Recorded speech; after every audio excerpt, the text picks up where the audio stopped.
શિક્ષણ વિભાગની અંદર કેવા કેવા ગોટાળા ચાલે છે અને વિભાગ નહીં શિક્ષકો કેવા ગડબડી કરે છે, કેવા ગોટાળા કરે છે તેનો પર્દાફાશ ખુદ શિક્ષણ વિભાગે કર્યો છે.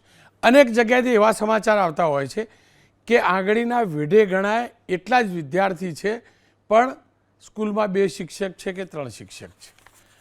પણ આ જબરજસ્ત એક ખેલ છે અને ખેલનો પર્દાફાશ રાજ્યના શિક્ષણ નિયામકે જ કર્યો છે. શિક્ષક વધમાં ન પડે અને અન્ય સ્કૂલમાં ન જવું પડે તે માટે આભાસી વિદ્યાર્થીઓ રજીસ્ટર્ડ કરે છે.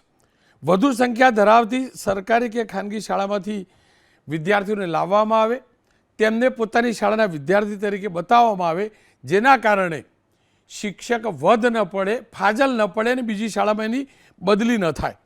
વધુ સંખ્યાવાળી શાળામાંથી વિદ્યાર્થીઓ લાવી અને ઓછી સંખ્યાવાળા શાળાઓ જે છે ત્યાં એમની એલસી જમા કરાવવામાં આવે, એડમિશન આપવામાં આવે, મહેકમ મંજૂર થાય પછી વિદ્યાર્થીઓને મૂળ શાળામાં પરત પ્રવેશ આપી દેવામાં આવે. આભાસી વિદ્યાર્થીઓની સંખ્યાના આધારે શિક્ષકોનું મહેકમ મંજૂર કરાવતી શાળાઓ સામે કડક પગલાં લેવાનો એક પત્ર પણ એબીપી અસ્મિતાને હાથ લાગ્યો છે, જે શિક્ષણ વિભાગે જાહેર કર્યો છે. જે શિક્ષક કે અધિકારીની સંડોવણી એમાં જણાશે તેમની સામે શિસ્ત વિષયક કાર્યવાહી કરાશે.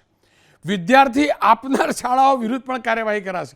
સ્થિતિ જુઓ, જ્યાં વિદ્યાર્થીઓ લઈ જવામાં આવે છે આભાસી, એ પણ ક્યાંકથી વિદ્યાર્થીઓને સપ્લાય કરવામાં આવે છે કોઈ શાળામાંથી.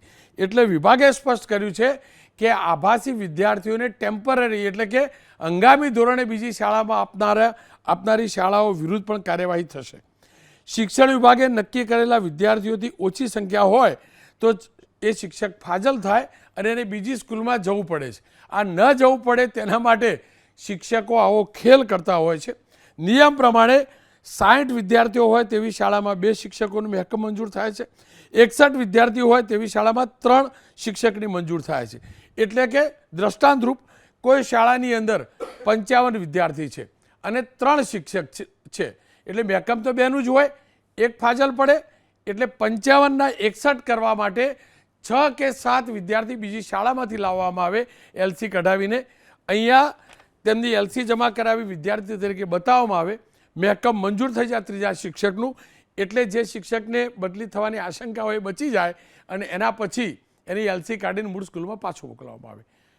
કોઈ પણ ઠેકાણે જો આવું થતું હોય અને જે વિભાગના ધ્યાનમાં આવ્યું છે તે ઘણું ખોટું છે.